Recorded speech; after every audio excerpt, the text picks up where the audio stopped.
Or you love DC, this one's for you. Welcome to the People's Voice DC, a podcast where the city speaks for itself. Not just politics, not just headlines.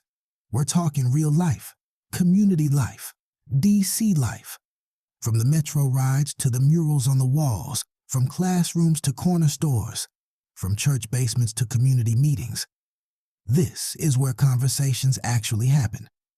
We talk about what matters: housing and money, mental health and healing, culture, music and creativity, faith, purpose, and finding your way, relationships, parenting, and growing up in the city. Yeah, we talk politics too, but only because policies affect our everyday lives. This show is presented by Rising Voices of Politics and founded by Reverend Michael Campbell with one goal in mind: give the people the mic. And when we say the people, we mean everybody.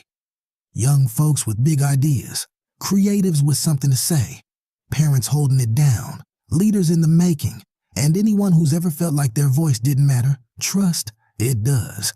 No fake debates, no talking down, no boring energy, just real conversations, good vibes and perspectives that feel like home.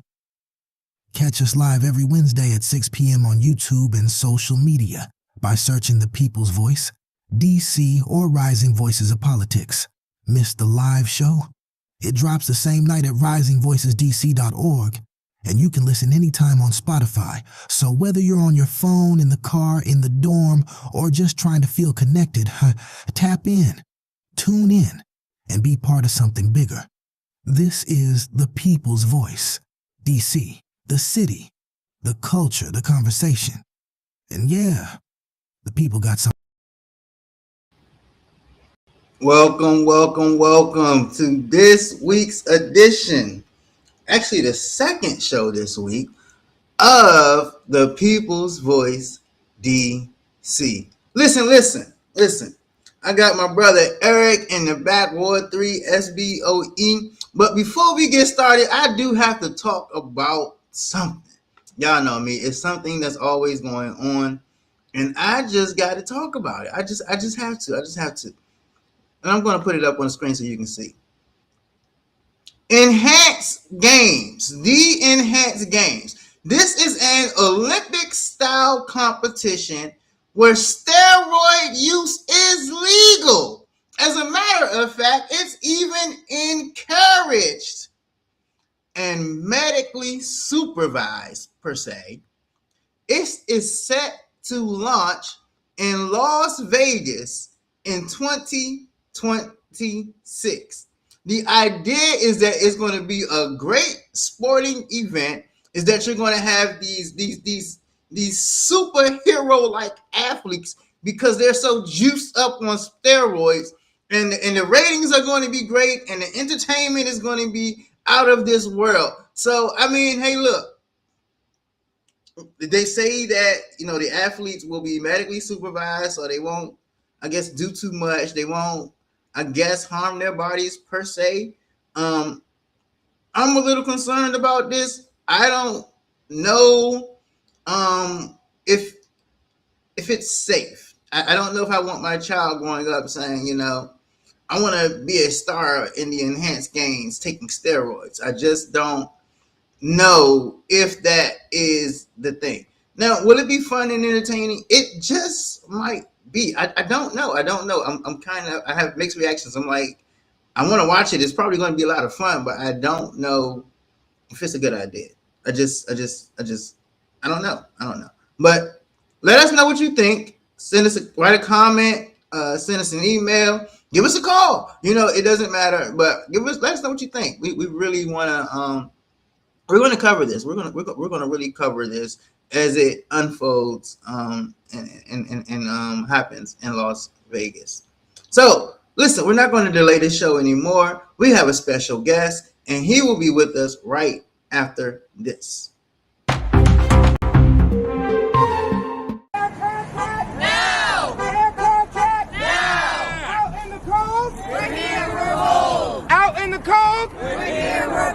much. I'm Eric Goulet here, just the member-elect for the Ward 3 State Board of Education. I just want to be out here to support our teachers in terms of getting the wages they deserve. They've been 3 years without a contract.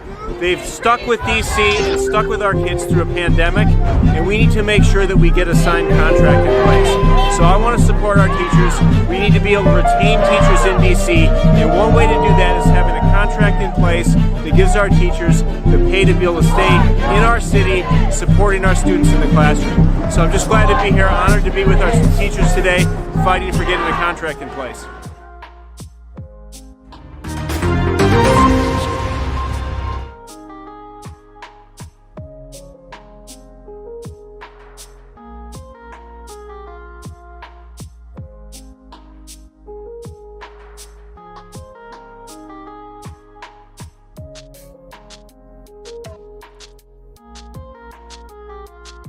Hey, welcome, sir. How are you?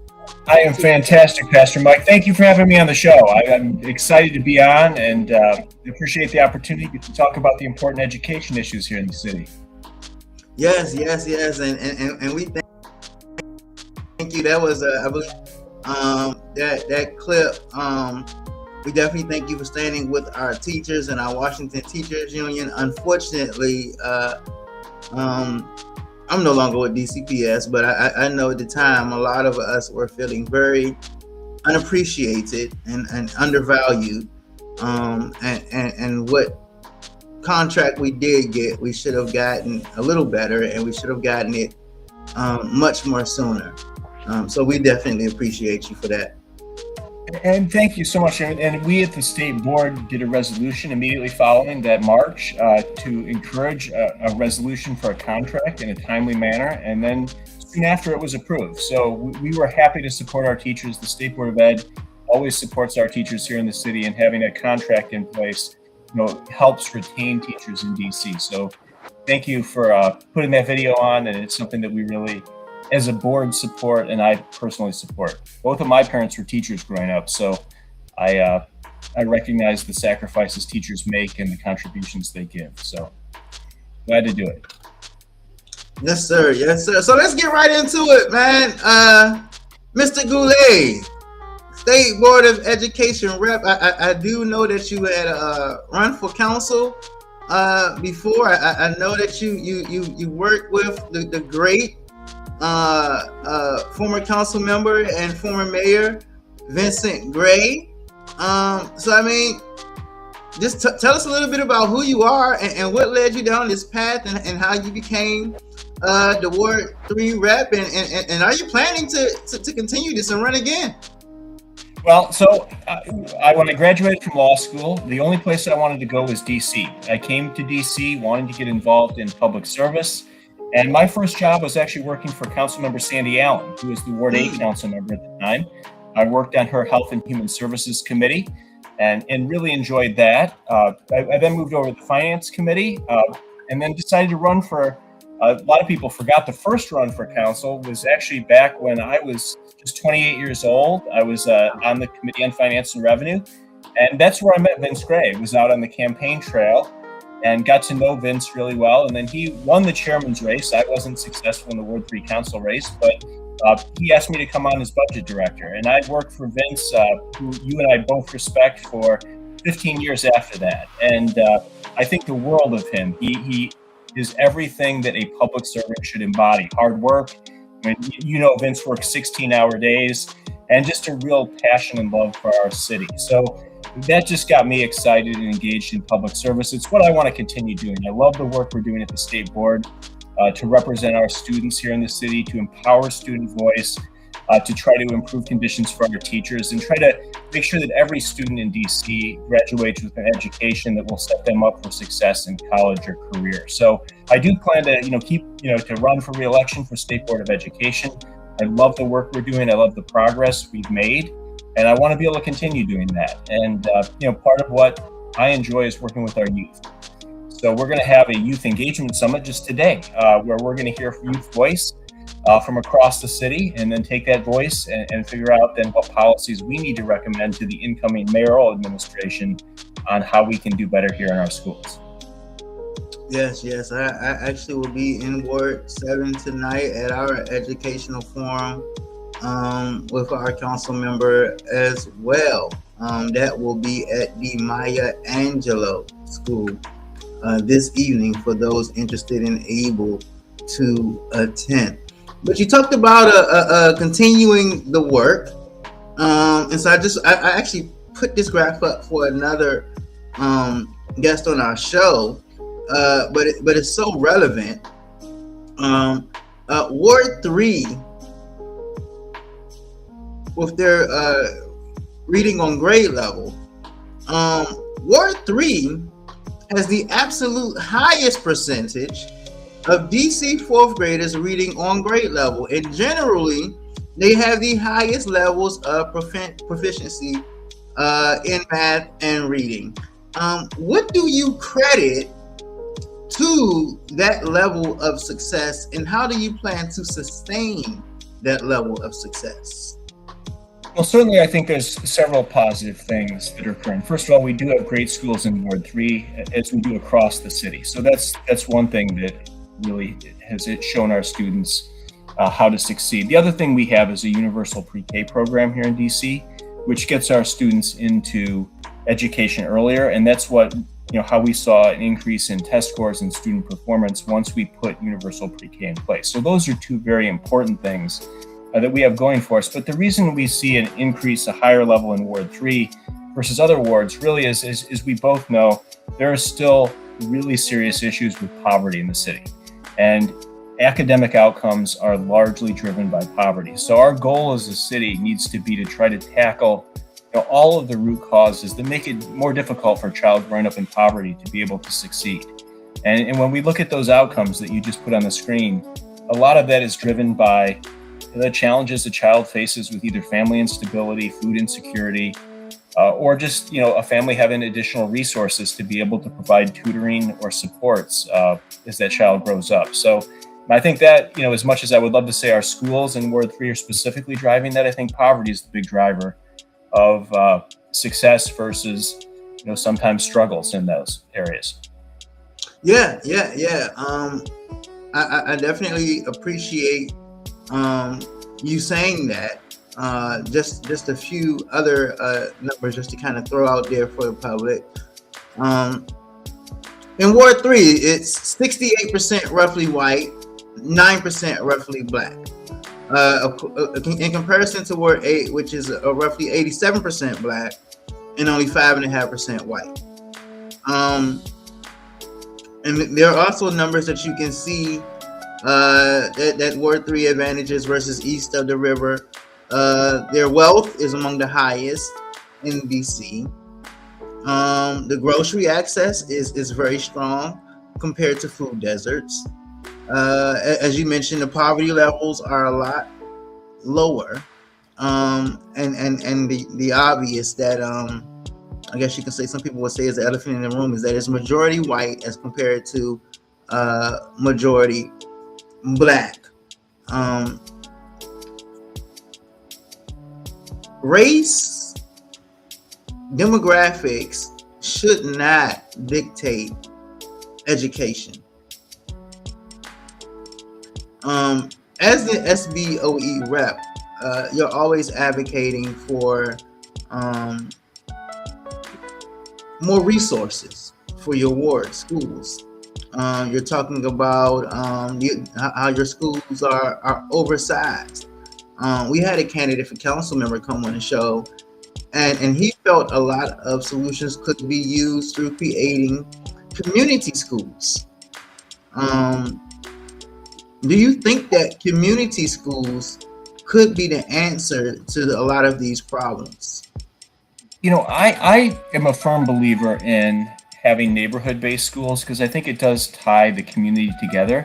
I also do support charter schools that we have in the city because, when I didn't know much about charter schools when I came to DC, I was unfamiliar with them. So I felt that charter schools would provide a resource for families. Because Mike, there is music in the background. I don't know if that's traditional. It's a little, I'm not sure if I'm hearing it or just you. That's okay. All right, great. Okay, good. All right. So So with the charter schools that we have in the city, those I think provide parents with options. So if their student is struggling in a public setting, it gives them an option to be able to uh, have a choice to get a better school. I don't think community schools are what we need. I think what we need is several things that we push for as a board to eliminate some of the challenges. One is to try to provide universal out of school time opportunities, first to students who need them the most. I think that's really important because it gets students into positive experiences after the academic day.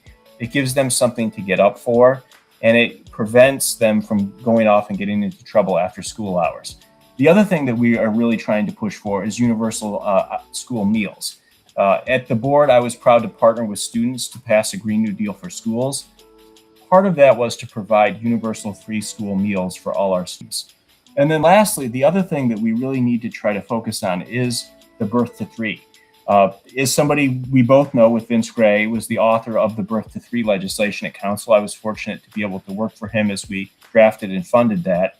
And his belief was getting children into an educational, supportive, positive setting as early as possible is what we need to do in the city. So I think what we need to do next, the next step, is to complete the work we had on universal pre-K, making sure we bring pre-K for 3 and 4-year-olds to Ward 3, which we don't have yet. And then making sure we expand birth to three access throughout the city so that no family in the city pays more than 10% of their income on childcare here in the District of Columbia. I think that's something that will really help level those wide disparities that you see right now and allow students who may be growing up in poverty to have a lot of the same resources and chances that a student who's growing up in wealth has here in the district. That's an interesting take. I totally love that. I actually teach poetry during out of school time while I work at a Monument Academy myself. That's amazing. But I do think that it's under resourced. I think that there are opportunities. There are times I want to take my kids on an actual poetry recital, or I want to do things. It's out of school time, but it's still at the school. And sometimes kids want to get actually out of the school, and that's a lot of times why they would choose not to participate in out of school time activities. And so I do think that it's under resourced and underutilized by far. Yeah, and you talk. I know you've been following the curfew discussions too. I mean, I think the point you just raised there gets to the point of the curfews too. Is we need to find things youth can do that are positive, that aren't necessarily in a school or DPR setting. Like just trying to incentivize fun, affordable activities for youth to be able to do, so they don't have to go do other things. Like for me, I mean, having roller skating, a climbing wall, independent activities, gyms, dance clubs, all of those things that if you can gear them towards youth, you would provide affordable, fun things for youth to do in the city. And we don't have those right now. I feel like we've really lost a lot of those touch points where youth can go interact with each other in a positive setting that's geared toward youth. And I think what we need to do is try to incentivize through some of the tax abatement resources here in the city, those businesses to be able to get them, to open up in the city and to be able to maintain a positive environment for kids. So those are the types of things I think we need to do rather than just focusing on the negative of the curfews, trying to find positive things for our youth to do that they enjoy. Well, no, it's interesting that you that you bring that up. There are it's very obvious that I am in opposition to our a curfew extension, should I say, our curfew zones. Should I say, DC has always had a curfew law. I'm in opposition to how we've been using it lately, should I say. But the conversation is centered around, when we talk about this topic, a lot of our city's resources are going to MPD. And those resources could be used for the youth. Now, I want to bring up a tweet that you had tweeted on May 4th. It says, These officers have to work mandatory overtime because our council pushed to freeze hiring and pass a series of anti-police laws that discourage new recruits from considering DC crime soared, and now everyone is trying to explain that away as a national trend. The crime crises in which hundreds more DC residents lost their lives didn't happen due to trends. It occurred because intentional decisions were made to pick loud, radical voices, even though decades of evidence showed cutting and demonizing police would increase homicides. So the question is, do you think that we actually do need to have these programs funded, or do you think we should have more policing in place? Well, I don't think it's an either or. So, when I was the budget director for the city, we had three priorities we always put first. One was fully funding education. The second was fully funding an adequately staffed police department. And then three was, funding job creation. So, through education, we funded activities for youth. I think we can do both. We have the resources in the city to do both. I think the issue is when you cut police officers, you end up actually spending more money because you're then paying overtime for mandatory expenses that you have, because DC is a place of the federal government, obviously, as we both know. So there's protests here. For me, it was one of the biggest mistakes. When I became budget director, Kathy Lanier, who was the police chief, came to both Vince and I and said, if you can get us up to 4,000 officers, we'll deploy those officers in a way that reduces overtime, reduces costs, and then brings homicides down to levels we haven't seen in 50 years. We work closely with Paul Quander, who is the deputy mayor for public safety, Ward 7 resident, an amazing man. And they deployed officers in a way that was strategic. It wasn't in a way where they were deployed in an aggressive approach or, through abusive policing. What they did was they went out.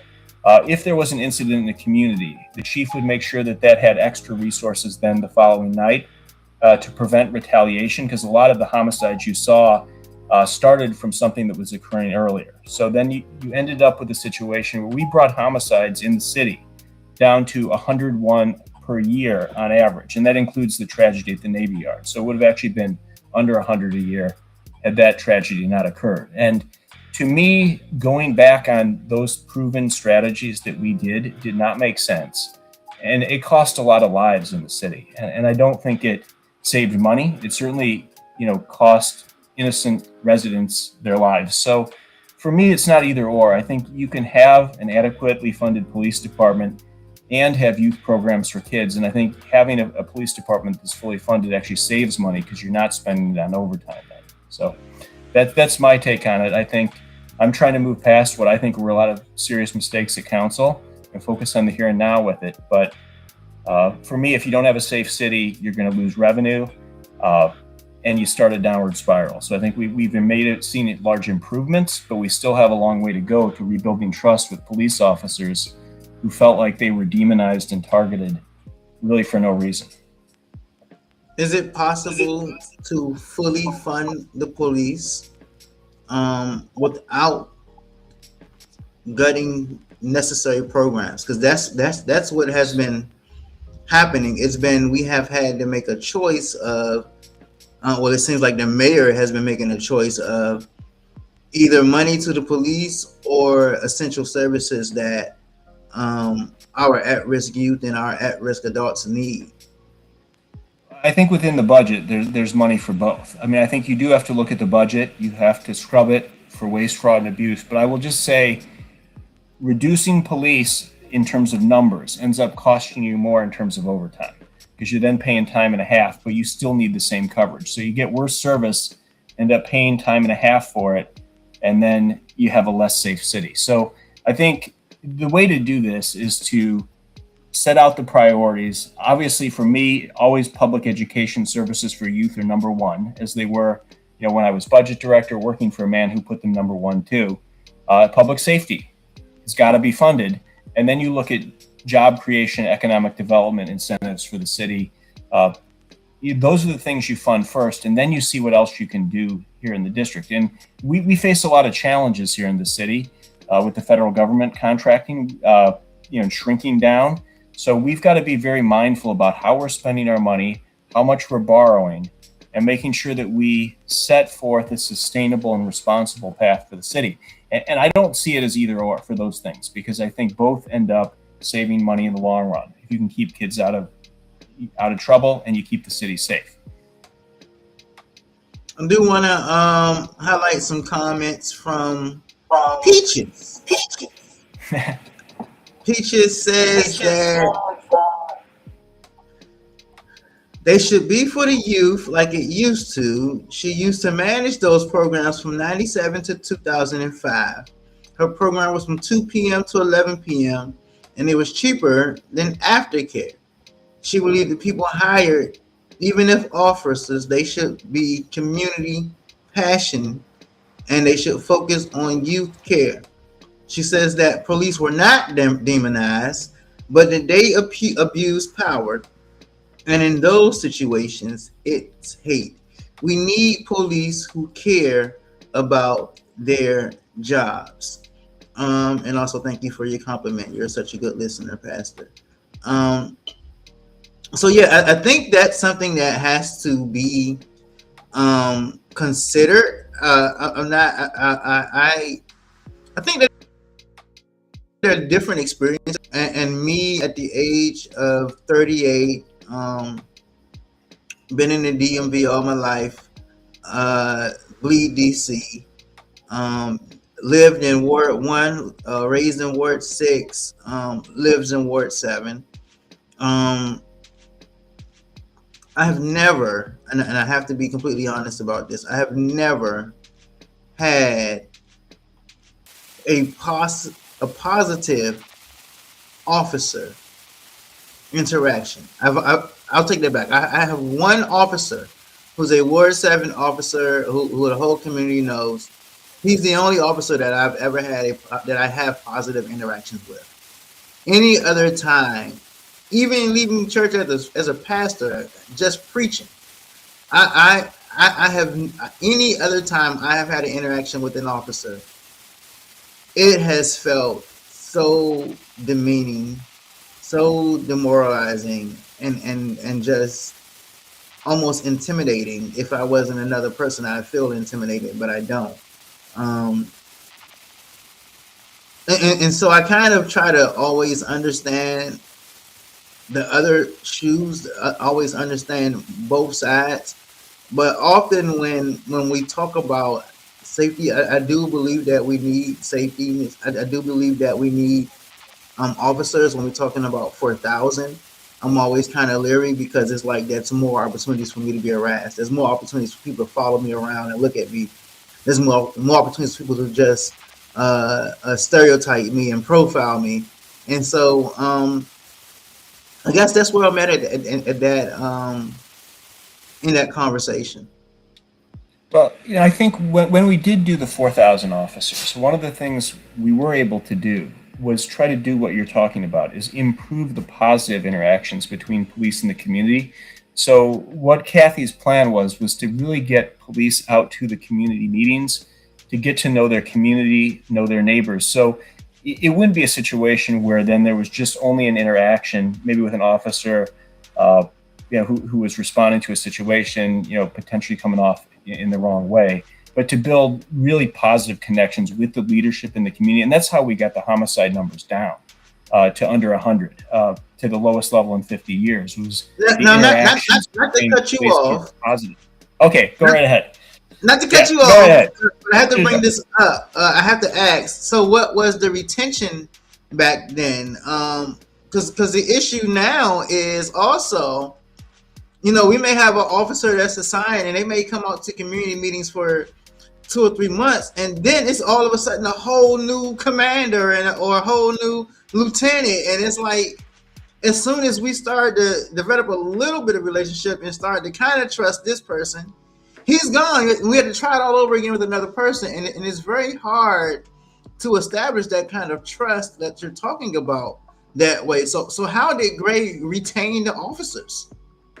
Well, one thing we did is we increased pay. We had incentives in place to retain officers. But the other thing was just really having a positive climate generally, where officers, felt like they could do their job, and they could do it in a way that was professional and that it achieved results. And everybody was in it together. And what we saw was, many lives saved from that. Homicides, as I say, dropping to the lowest level in 50 years.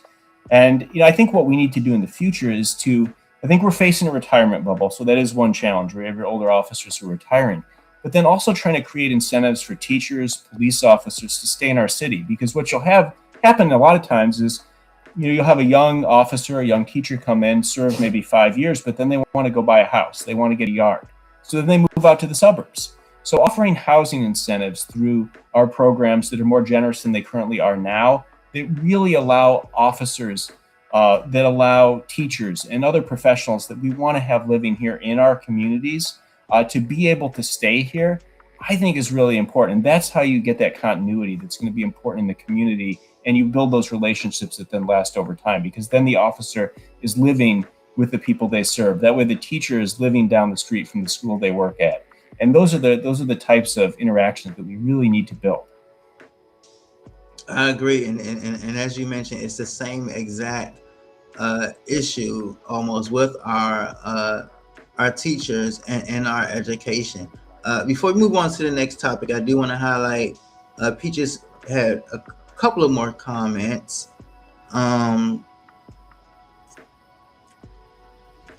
She said, thing is, the police need to be trained to leave their feelings at home. Once they park, they should be protecting and serve, kind and defending the victims, not making victims and or creating fear.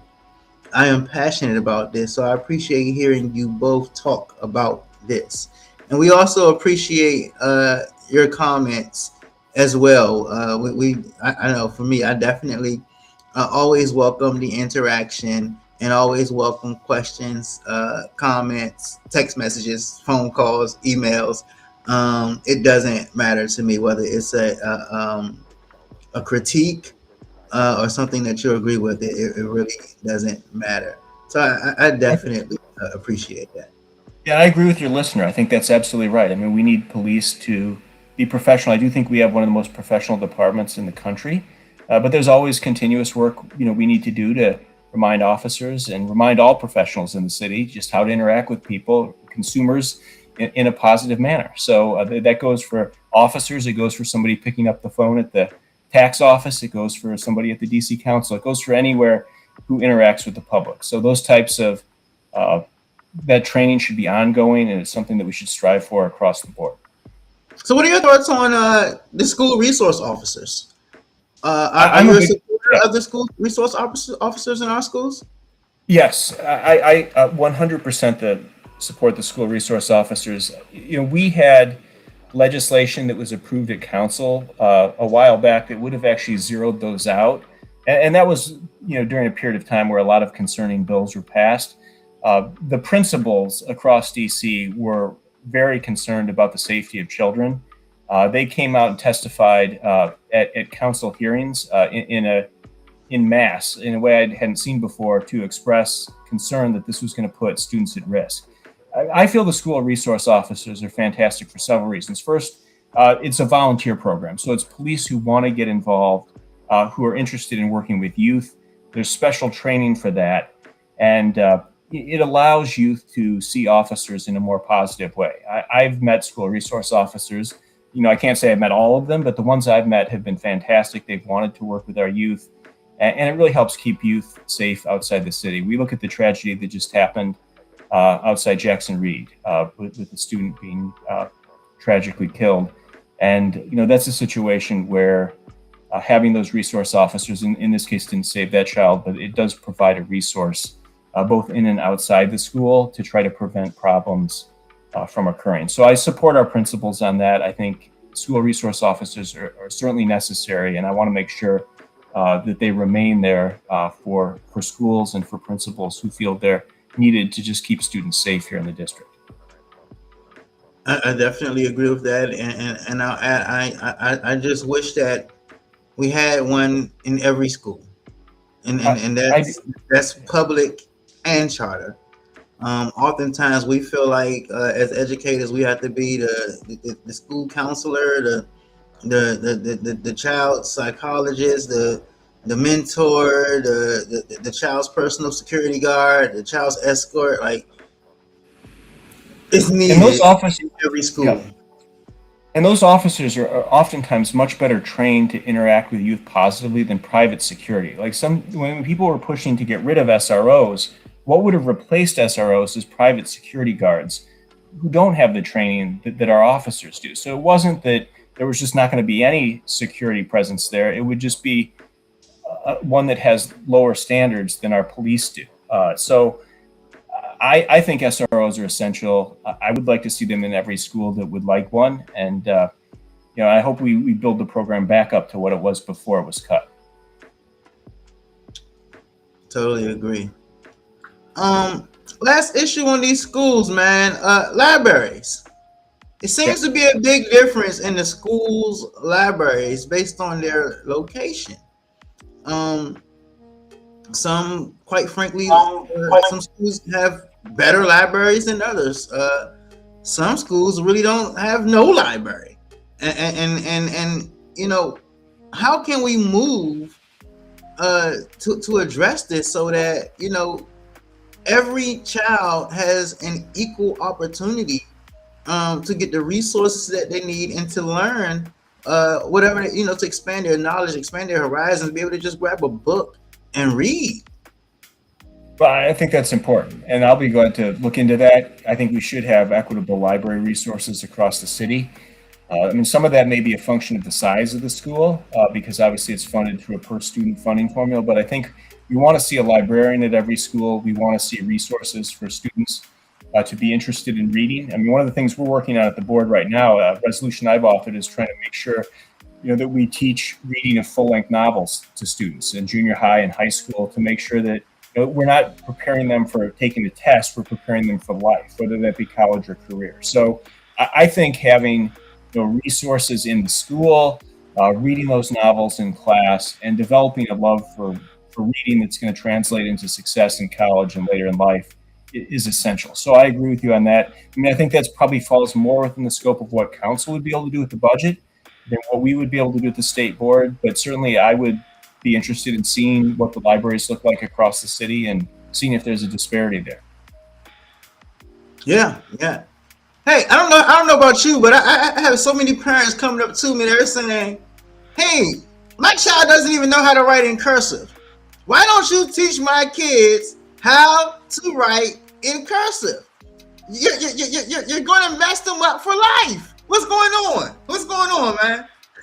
Well, I'm somebody who grew up learning to write cursive. I don't think my kids know it, and I guess it's just one of those things that has faded with the times. They're on keyboards now. I like cursive, but I think it's gone the way of the dinosaurs. But I will say this, with the screens, that's something that we need to take up as a challenge, because we do have students that are on screens a lot nowadays, and trying to limit that time at home is the parents' responsibility, but trying to reduce it at school is going to be something that we take up as a board, because I don't know that we can bring back cursive, but what we can do is try to get our students to engage in a way that's not just on a screen, and to have those types of discussions and experiences that maybe we had growing up in school. I don't want it to all then just shift to screens. We need to shift away from screens and back to more person-to-person conversations in the schools.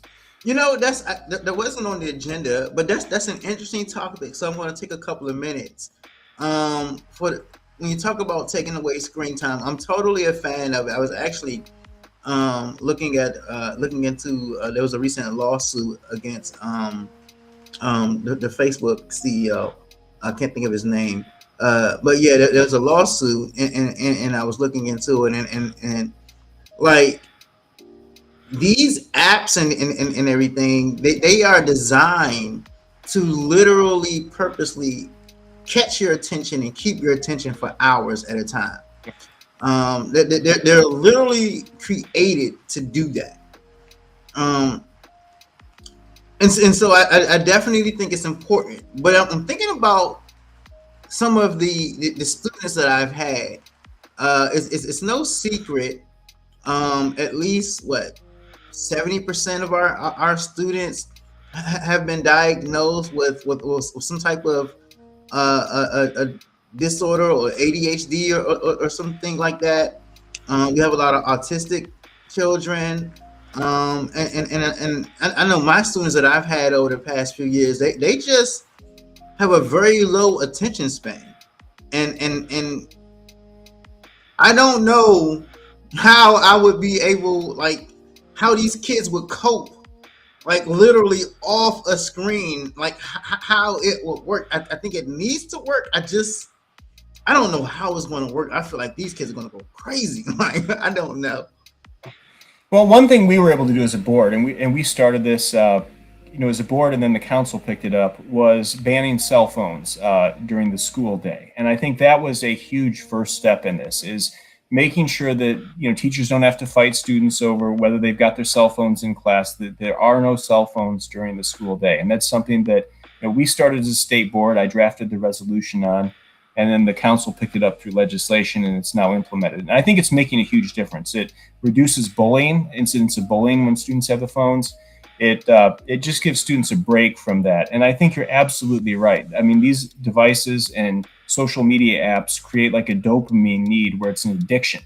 And the students keep scrolling, and it's not good for their mental health or their physical development. So, I mean, we can't deal with them in the home situation. We can try to reduce screen use at schools, which we were going to take up as a board. But I think that's a big challenge of the generation as to how we try to let our students grow up in a way that's healthy with all of these devices out there now. Absolutely.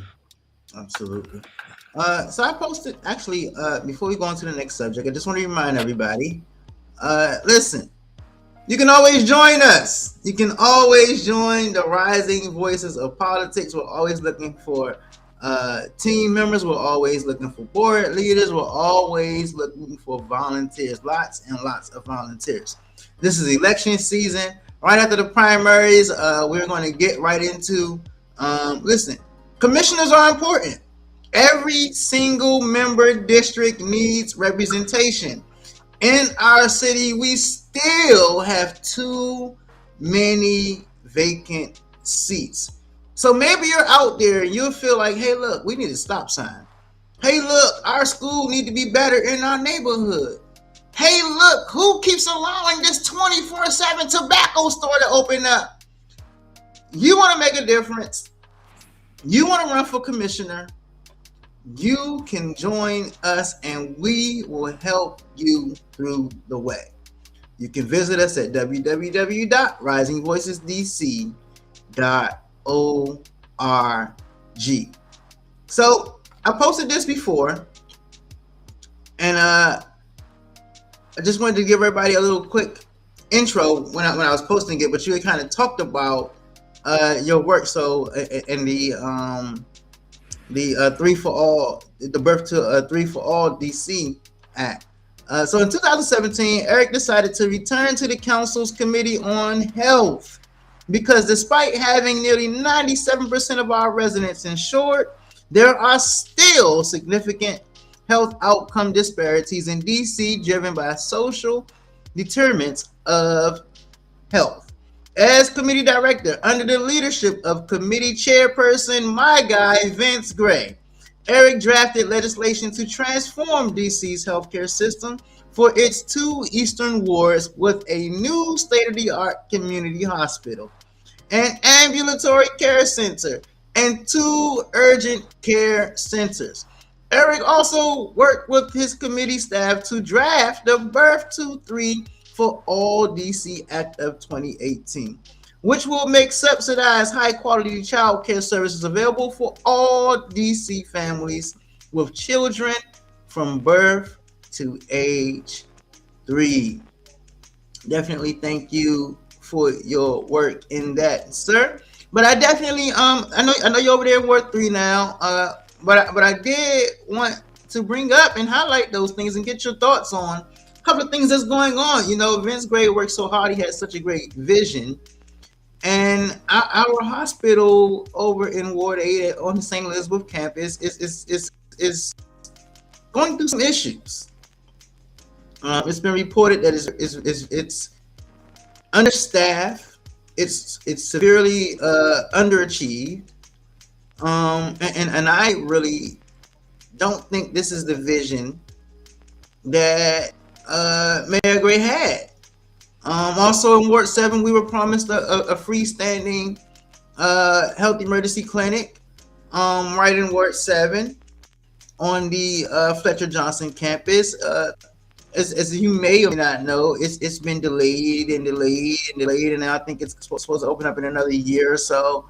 Meanwhile, I'm looking at TV and I see a commercial, and I see the new CEO of the hospital and all these promises. Man, it feels like it's just been a disservice to the mayor. What are your thoughts? To the former mayor, what are your thoughts? So yeah, I mean, this is the reason Vince came back to run for council. It was his passion is to try to put a new state-of-the-art, full-service hospital on the east side of the city with interconnected ambulatory care centers, as you mentioned. Now, I worked as general counsel at United Medical Center the last 2.5 years of its time, which, I mean, had amazing people working at it, really like a passion for delivering healthcare.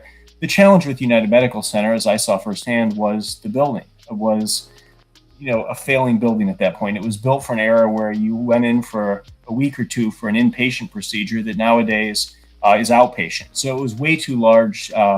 It needed to, the building was falling apart. The physical systems were very old and required a lot of maintenance. So having a new state-of-the-art building is essential. So that needed to be done regardless. There needed to be a new building, and I think we have a beautiful building there. The building itself is amazing.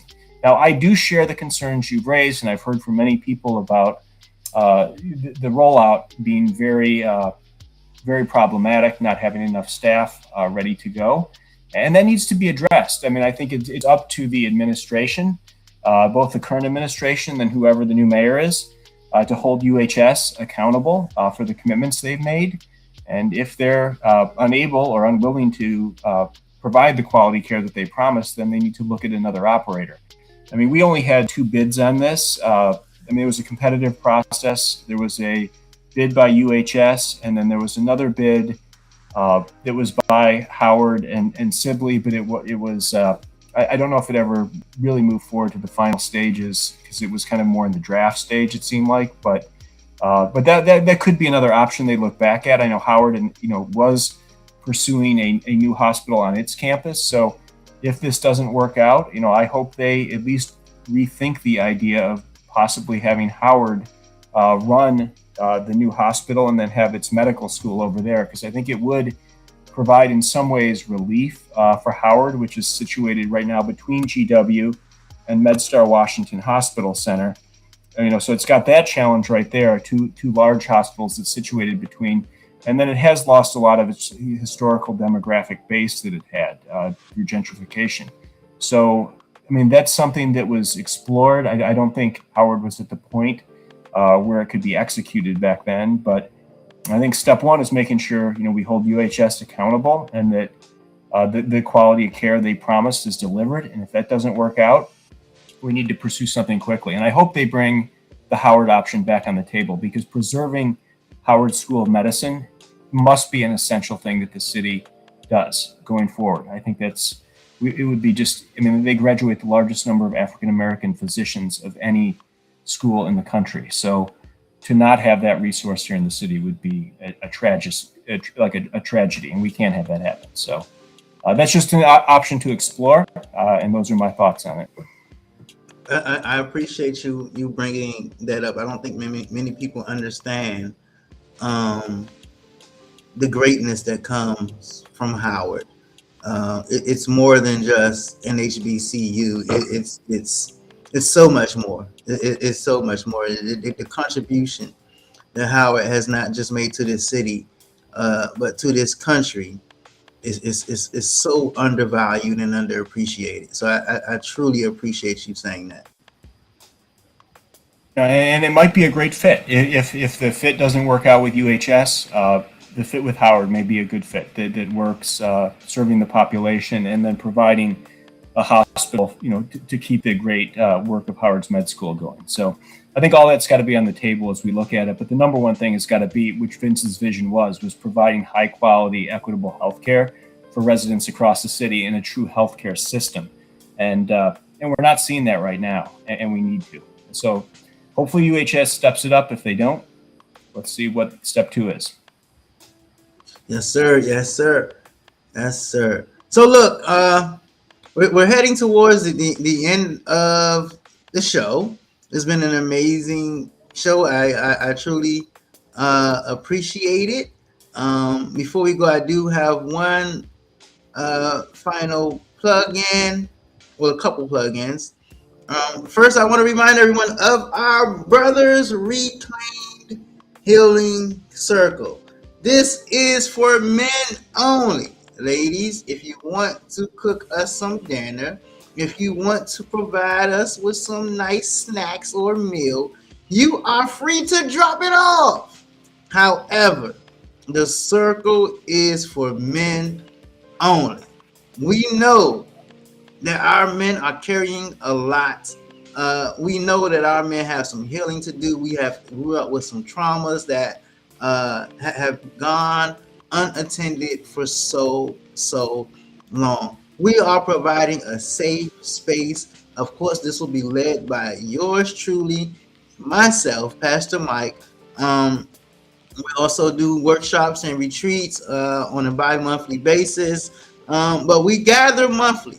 So listen, our guys out there, don't feel embarrassed, don't feel ashamed. This is a no judgment zone.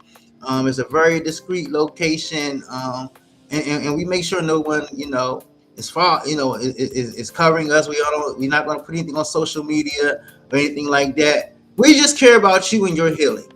So if that's you, if it's your son, if it's your brother, if it's your nephew, if it's your cousin, hit me up, send us an email, give us a call, shoot me a text, and let's get this city healed together.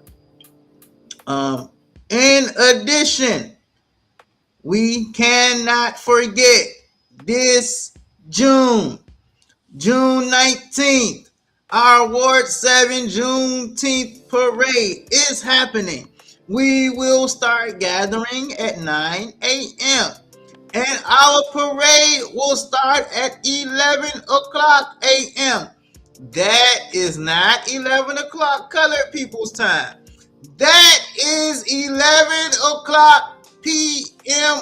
on time, meaning we will start putting one foot in front of another foot at 11 o'clock. So don't you get left behind. Make sure you are there. They don't say it anymore, but when I was growing up, we would say, be there or be square.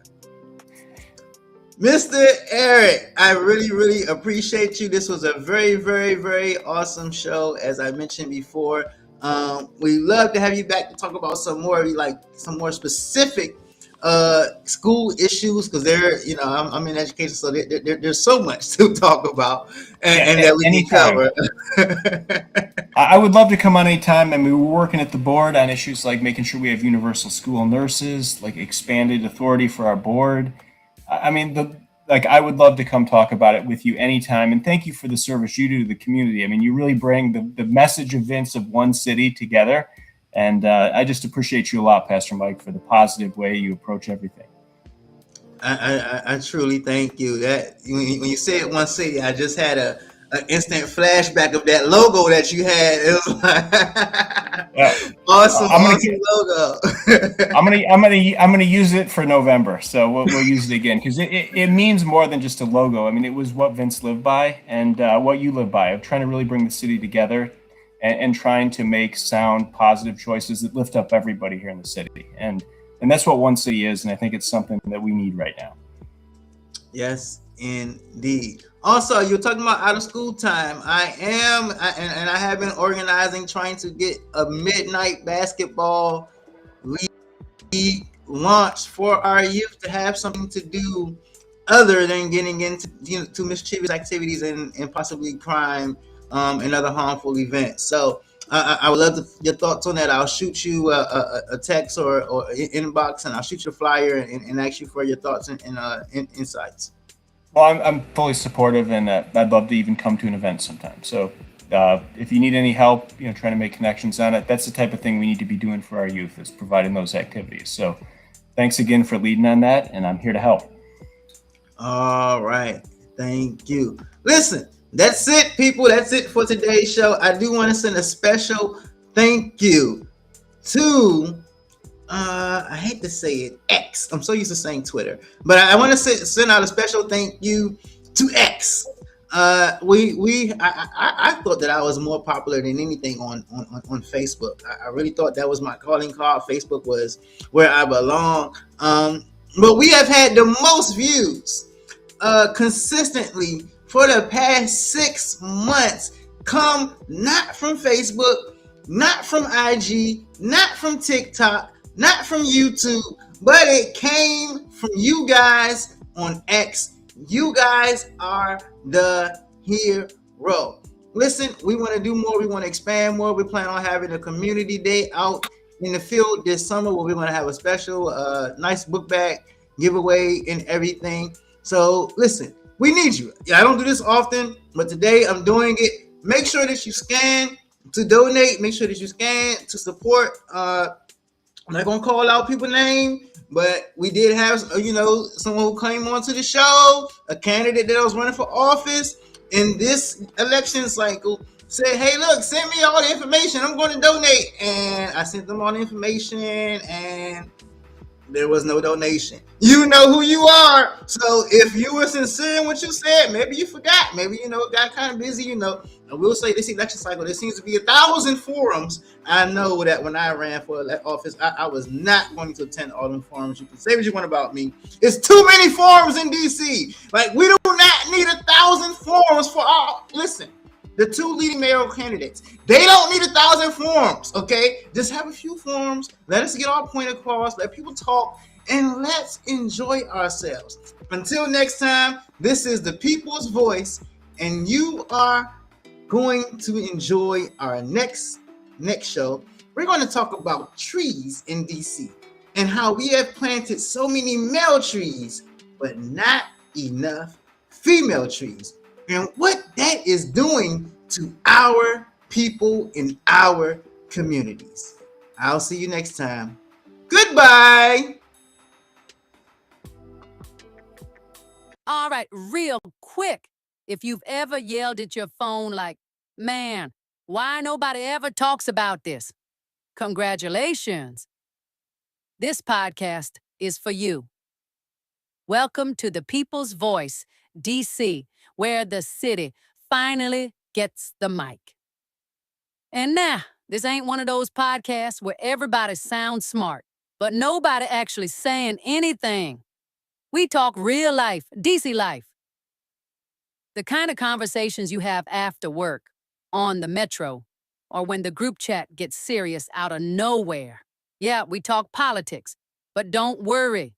Nobody yelling over each other. Nobody reading off cue cards. And definitely nobody pretending they got it all figured out. We're talking housing, money, schools, mental health, culture, faith, purpose, relationships. Basically all the stuff that actually affects your life, but somehow never gets explained right. This podcast is powered by Rising Voices of Politics and founded by Reverend Michael Campbell. But listen, you don't gotta be a politician, a preacher, or an expert in nothing to belong here. If you got opinion, questions, or just a story to tell, you already qualify. And the energy, chill, honest, a little funny. Sometimes deep, sometimes light, but always real. Catch us live every Wednesday at 6 p.m. on YouTube and social media. Miss it? Cool. It drops the same night at risingvoicesdc.org, and you can listen anytime on Spotify.